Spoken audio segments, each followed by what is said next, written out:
السلام علیکم دوستو، خوف اور ڈر کے لبادے میں پوشیدہ، اچنبھے میں ڈالتی حقیقت پہ مبنی ناقابل فراموش کہانی خونی چمگادڑ۔ شہر کے اسپتال میں اس وقت بہت بھیڑ لگی ہوئی تھی۔ لوگوں کا ایک جمع غفیر تھا جو اس وقت کم ہونے کے بجائے مزید عمدہ چلا آ رہا تھا۔ ڈاکٹر اپنی سفید کوٹ پہنے یوں اسپتال کے کوریڈور میں بھاگتے پھر رہے تھے جیسے اس وقت کوئی ملک کا صدر زیر علاج ہو۔ نرسوں نے الگ شور مچا کے اسپتال کا ماحول مزید ناخوشگوار بنا رکھا تھا۔ اسپتال کے اندر گھس آنے والے لوگوں کو باہر نکلنے کے لیے کہہ رہی تھیں، لیکن لوگ ان کی باتوں کو سنی انسنی کر اندر کمروں میں گھسنے اور جھانکنے کی کوششوں میں لگے ہوئے تھے۔ تھک ہار کے نرسوں نے انہیں ان کے حال پہ چھوڑ کر ڈاکٹروں کا پیچھا کیا اور کچھ ہی دیر میں وہاں سے غائب ہو گئیں۔ کوریڈور کے اندر کچھ لوگ دیواروں سے لگے آپس میں چیمنگوئیاں کر رہے تھے، بھانت بھانت کی بولیاں، بھانت بھانت کے لوگ۔ کچھ لوگ کھڑکیوں کے اندر تاک جھانکی میں مصروف تھے۔ بات ہی کچھ ایسی تھی جس کی وجہ سے شہر میں ایک ہنگامہ برپا ہو گیا تھا۔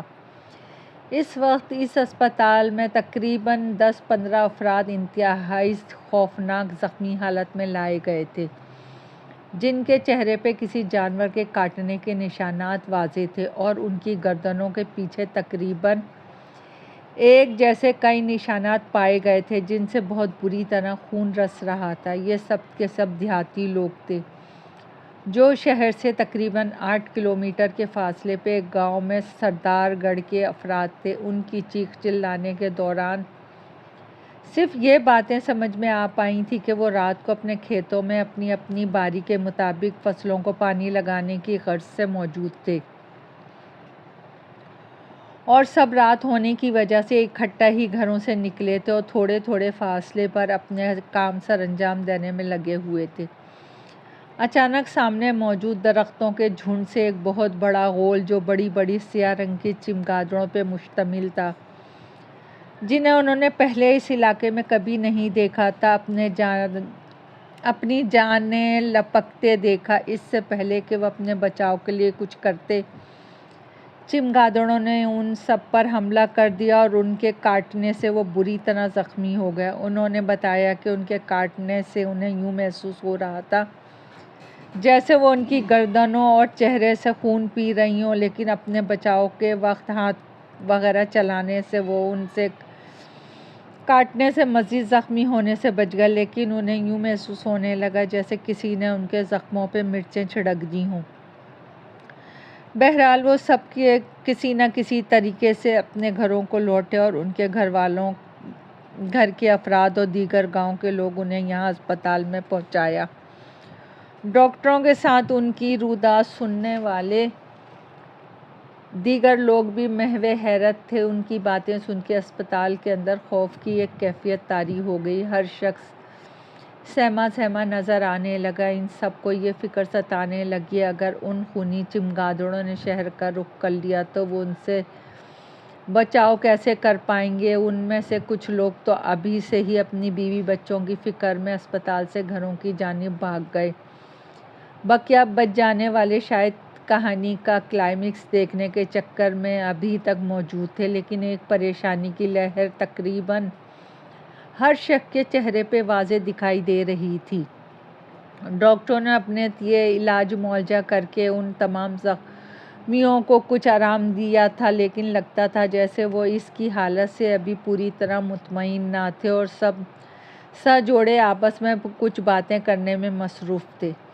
ابھی وہ باتوں میں مصروف ہی تھے کہ ایک نرس بھاگتی ہوئی ایک وارڈ سے نکلی اور چیخ چیخ کے بتانے لگی کہ چمگادڑوں سے زخمی افراد میں سے 2 افراد بہت تکلیف سے چیختے ہوئے جاں بحق ہو گئے ہیں اور ان کے زخموں سے نارنجی رنگ کا مادہ پھوٹ پڑا ہے جس میں سے سیاہی مائل بلبلے نکل رہے ہیں، اور ان دونوں کی حالت دیکھ کے دوسرے زخمی بھی خوفزدہ ہو کے چلا رہے ہیں۔ یہ سن کے ڈاکٹر بھاگتے ہوئے وارڈ میں داخل ہوئے اور دوسرے لمحے ان سب نے اپنے اپنے ناک پر کوٹ کی جیبوں سے رومال نکال کے رکھ لیا، کیونکہ پورے وارڈ میں ایک ناقابل برداشت سڑان پھیلی ہوئی تھی جس کی وجہ سے وہاں کھڑا ہونا مشکل ہی نہیں بلکہ ناممکن لگ رہا تھا۔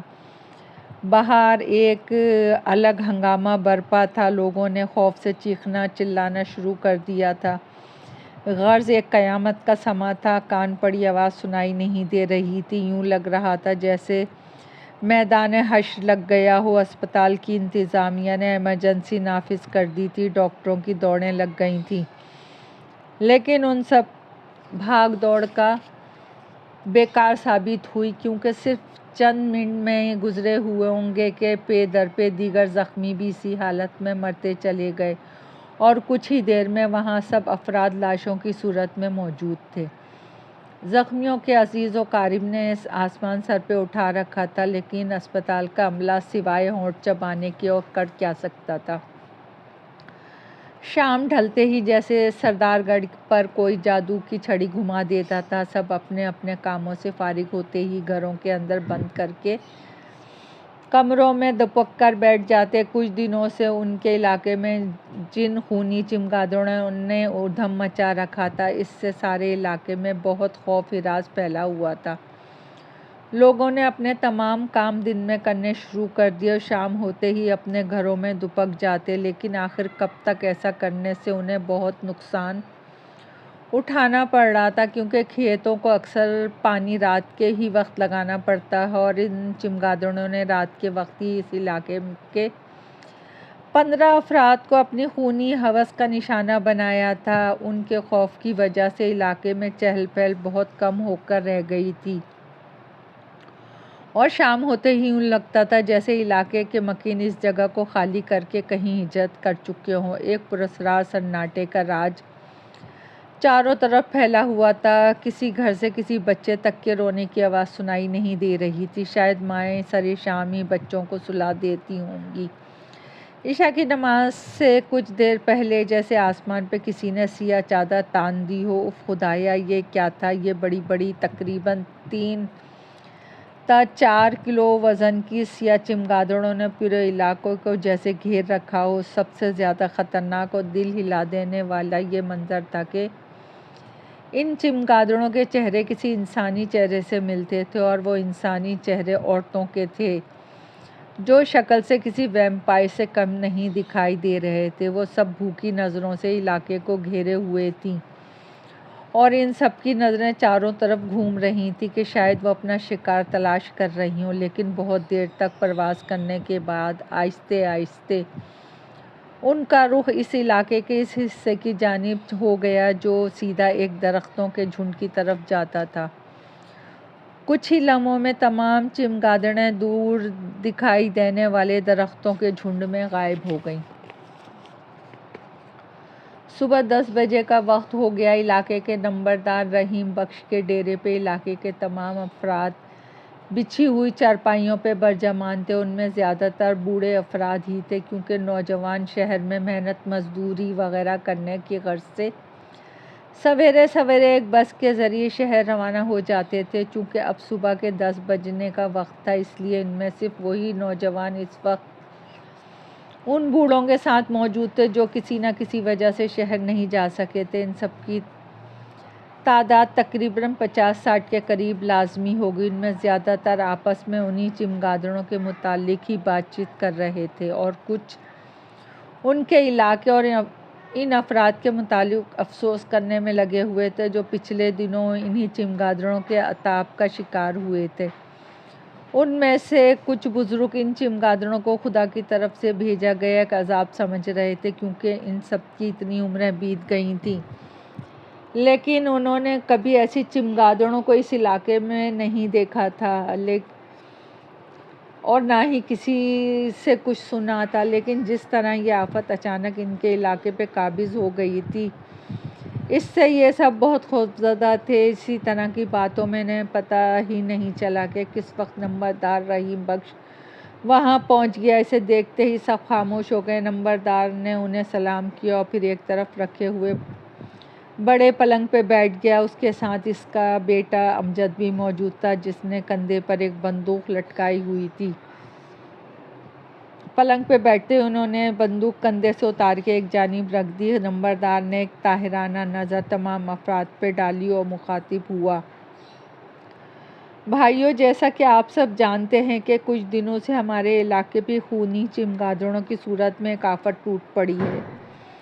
ہم نہیں جانتے کہ یہ مصیبت کہاں سے آئی ہے، لیکن مجھے بہت افسوس سے کہنا پڑ رہا ہے کہ ہمارے پیارے ساتھی ان چمگادڑوں کا نوالا بن چکے ہیں۔ یہ بھی ہم جانتے ہیں کہ یہ چمگادڑیں رات کے اندھیرے ہی میں حملہ کرتی ہیں اور دن کے وقت ان سے کوئی خوف نہیں ہے، کیونکہ ہم جانتے ہیں ان کا بسیرا ان درختوں کے جھنڈ کے اندر ہے۔ یہ کہتے ہوئے نمبردار نے ہاتھ کی انگلی سے بہت دور دکھائی دینے والے درختوں کے جھنڈ کی جانب اشارہ کرتے ہوئے کہا۔ مسلسل بولنے کی وجہ سے نمبردار کا سانس پھول گیا تھا۔ وہ بات ختم کر کے سانس لینے کے لیے رکا، کچھ لمحوں کے لیے خاموش ہو گیا۔ تمام افراد دم بخود نمبردار کی بات سن رہے تھے۔ ان میں سے تو کچھ خوفزدہ ہو کے بار بار ان درختوں کے جھنڈ کی جانب دیکھ رہے تھے، جیسے ابھی وہ چمگادڑیں وہاں سے نکلیں گی اور ان پہ حملہ کر دیں گی۔ نمبردار سانس بحال ہوتے ہی دوبارہ کہنے لگا، آپ سب کو یہاں بلانے کا یہ مقصد تھا کہ ہمیں مل کے یہ فیصلہ کرنا ہوگا کہ ہم ان چمگادڑوں کو اپنے علاقے سے ختم کریں گے تو ہم اپنے کھیتوں اور کاروبار کو وقت دے سکیں گے، وگرنہ اگر یہی حال رہا تو ہم اپنے گھروں میں بھوکے مر جائیں گے۔ اس لیے میں اور میرے بیٹے امجد نے یہ فیصلہ کیا ہے کہ ہمیں اپنے ہتھیار اور اگر کسی کے پاس کوئی اسلحہ وغیرہ ہو تو وہ اپنا ساتھ لے لے اور جا کے ان درختوں کو ہی آگ لگا دینی چاہیے۔ مزید زندہ بچ جانے والی چمگادڑوں کو ہم اسلحہ استعمال کر کے ہلاک کر سکتے ہیں۔ پھر یہ طے پایا کہ شام کو اپنے اپنے بچوں سے مشورہ کر کے وہ ایک دن مقرر کر کے ان درختوں کی جانب کوچ کریں گے، ان چمگادڑوں سے پیچھا چھڑائیں گے۔ پھر کچھ دیر تک ادھر بدھر کی باتوں کے بعد نمبردار ان سے اجازت لے کے اپنے بیٹے امجد کے ساتھ گھر کی جانب روانہ ہو گیا۔ یہ رات کے تقریباً 7 بجے کا وقت ہوگا۔ سردیوں کی ابھی شروعات تھی، اس لیے سرے شامی اندھیرا پھیل جاتا تھا۔ وہ سب ان خونی چمگادڑوں کے باہر نکلنے سے پہلے وہاں پہنچ کے اپنی کارروائی مکمل کرنا چاہتے تھے۔ علاقے کے تقریباً 25-30 افراد ہاتھوں میں مٹی کے تیل کے بڑے بڑے کنستر، ماچسیں، ٹارچ، لاٹھیاں، بندوقیں، پستول، جس کے پاس جو کچھ تھا وہ اپنے ہاتھوں میں تھامے ایک قافلے کی صورت میں اس راستے کی جانب بڑھے جا رہے تھے جو سیدھا ان درختوں کے جھنڈ کی جانب جا رہا تھا۔ وہ خاموش چلتے ہوئے بدروحوں کی طرح دکھائی دے رہے تھے، کیونکہ رات کا اندھیرا گہرا ہو چکا تھا اور آسمان پہ کہیں کہیں بادل دکھائی دے رہے تھے جو کبھی کبھی چاند کے سامنے آتے تو پل بھر کے لیے اندھیرا چھا جاتا اور پھر اچانک چاند کی دودھیا روشنی زمین پہ پھیل جاتی۔ لوگوں نے آپس میں بات کر کے اپنی رفتار ذرا تیز کر لی تاکہ ان چمگادڑوں کے باہر نکلنے سے پہلے ان کے آماج گاہ کے نزدیک پہنچ جائیں۔ وہ چمگادڑیں اپنے وقت کی بہت پابند تھیں، کیونکہ ان کے نکلنے کا وقت تقریباً 8 بج کے بعد ہی ہوتا تھا۔ اس لیے چونکہ ابھی 20-25 منٹ رہتے تھے، اس لیے انہیں کوئی فکر نہیں تھی اور جلدی وہ سب اس جھنڈ کے نزدیک پہنچ کے ایک دائرے کی صورت میں زمین پہ بیٹھ گئے۔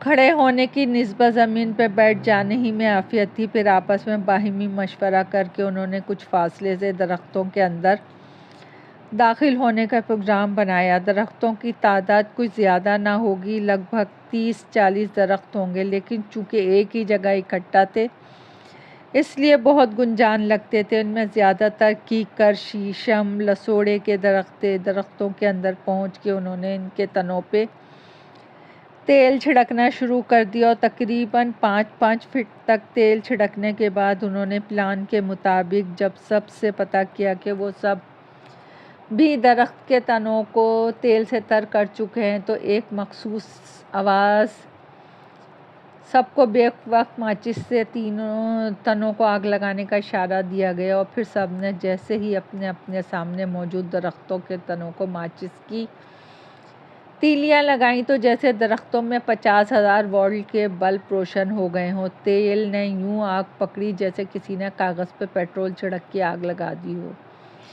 پل بھر میں آگ کی لپیٹیں درختوں کی شاخوں تک پہنچ گئے اور ان میں چھپی ہوئی چمگادڑیں دھڑ دھڑ جل کے نیچے گرنے لگیں، اور جیسے وہ زمین پہ گرتی وہ لوگ اپنے ڈنڈوں بندوقوں کی گولیوں سے انہیں مارنے لگتے۔ ان کے گرنے سے جو دھمک پیدا ہوتی تو وہ ناقابل برداشت تھی اور ایک ادھم سا مچ گیا تھا، اور خدا کی پناہ ان کے چہرے حقیقت میں کسی عورت کے چہرے سے مشابہ تھے، اور ان کے جبڑوں کی سائیڈوں سے 2 نوکیلے اور لمبے دانت باہر نکلے ہوئے تھے۔ یہ حلیہ ان سب کے لیے بہت لرزہ دینے والا تھا۔